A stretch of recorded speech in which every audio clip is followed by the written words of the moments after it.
මේ රුවන්වැලි මහා සෑ ඉදි වෙලා තියෙන බිම මේ මහා භද්‍ර කල්පයේ සිව් බුදුරජාණන් වහන්සේලාම සේවනය කරමින් සමාපත්තියෙන් වැඩ හිටිය තැන.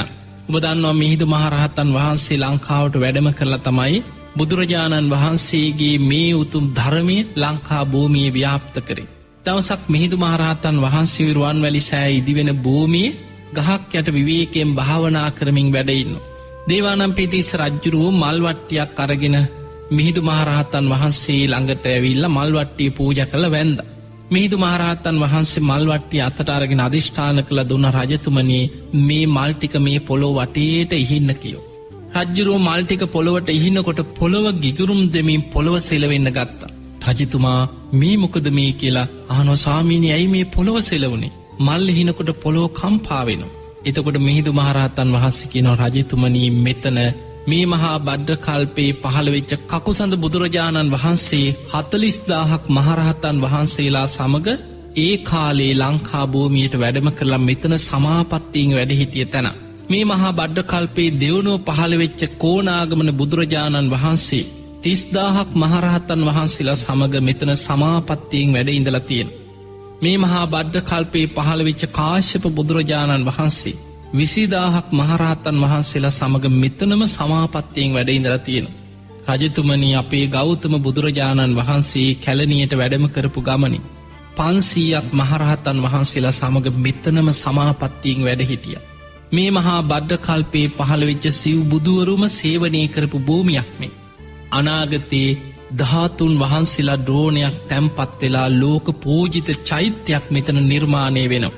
ඒ නිසායි කිය පොළොව සෙලවෙන්නේ පොළොව කම්පා වෙන්නේ. රජ්ජුරුවන්ට ආසාවක් ඇති වුණ අනේ ස්වාමීනි ඔබ වහන්සේ මට උපදෙස් දෙන්න. මම මගේ රාජ්‍ය කාලය තුල ඔබ වහන්සේගේ උපදෙස් ඇතුව මේ චෛත්‍ය ඉදි කරන්නම් කියෝ. එතකොට මිහිඳු මහරහතන් වහන්සේ කියන රජතුමනි ඔබ සුදුස්සන් නෙවෙයි කියෝ. මේ චෛත්‍ය ඉදි කරන්නම පෙරම් පුරාගෙන එන පාරමී පුරාගෙන එන බෝධිසත්වයෙක් ඔබේ මුණුබුරෙක් හැටියට දුටුගැමුණු නමින් අනාගතේ පහළ වෙනවා.